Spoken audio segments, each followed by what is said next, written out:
सकाळी सकाळी किट्टी आणि किट्टू चहाच्या दुकानात गरम गरम चहा घेण्यासाठी बसले होते. तिथे त्यांना शेजारचा 14 वर्षाचा संदीप एकटा बाहेर बसलेला दिसला. संदीप चिंतेत दिसत होता. हे पाहिल्यावर किट्टी आणि किट्टूनी विचारणा करण्यासाठी त्याला आपल्याकडे बोलावले. तो म्हणाला, घरी आई खूप आजारी आहे. आता किट्टी आणि किट्टू संदीपला घेऊन त्याच्या घरी पोहोचले. चला पाहूया पुढे काय होते ते. श्यामा, ए श्यामा, किट्टी, इतक्या सकाळी सकाळी आणि हा संदीप केव्हा घराच्या बाहेर पडला? संदीप, तू जा आत, आम्ही बोलतो तुझ्या आईसोबत. श्यामा, संदीप सांगत होता की आजकाल तुझी तब्येत बरी नसते. अगं हो ग, थंडी आहे ना, बस थोडा त्याचाच त्रास आहे. तू तुझी औषध नियमित घेत आहेस ना? हो हो, रोज न विसरता ART घेते.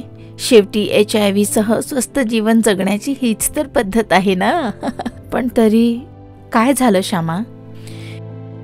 किट्टी, तुला तर माहीतच आहे, संदीपचे बाबा या जगात नाहीत. बस तेव्हापासून या 2 मुलांची व त्यांच्या भविष्याची चिंता लागली आहे. पण तू आहेस ना श्यामा, या दोघांची काळजी घ्यायला? काय सांगू किट्टी, माझ्या सासरकडची मंडळी आम्हाला जमीन जायदादवर सारखे धमकावतात. भीती वाटते किट्टी, उद्या मला काही झालं तर ही दोन्ही मुले कुठे जातील, काय करतील? काळजी करू नको श्यामा, एक मार्ग आहे ज्याने तू संदीप आणि गुड्डीचे भविष्य सुरक्षित करू शकतेस. कसे किट्टी? सरकारने एक कायदा बनवलाय श्यामाताई, HIV आणि AIDS कायदा 2017. हो, आणि या कायद्यातील तरतुदीनुसार तू प्रॉपर्टीचे कागदपत्र आपल्या जिल्ह्यातील चाइल्ड वेलफेअर कमिटीकडे सुरक्षित ठेवू शकतेस. असे केल्याने भविष्यात ती प्रॉपर्टी केवळ संदीप आणि गुड्डीलाच मिळेल. या दोघांचा हक्क यांच्यापासून कोणीही राहून घेऊ शकणार नाही. ही तर खूप चांगली गोष्ट सांगितलीस किट्टी. संदीप तर तसा आता मोठा झालाय, पण गुड्डी अजून 5च वर्षाची आहे.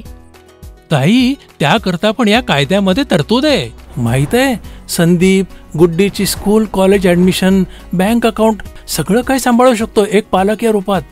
हो, आणि खरं तर तुझी दोन्ही मुलं खूप हुशार आहेत श्यामा.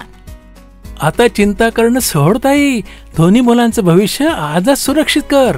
तुम्ही दोघं अगदी बरोबर म्हणताय. आम्ही ऐकली एक गोष्ट आहे, HIV AIDS कायदा आता सोबत आहे. शिकूया आणि समजूया, सर्वांना सांगूया, हा धडा महत्वाचा आहे.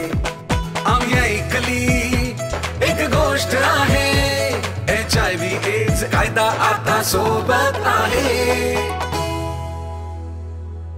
HIVच्या अधिक माहितीसाठी राष्ट्रीय हेल्पलाईन नंबर 1097 वर कॉल करा.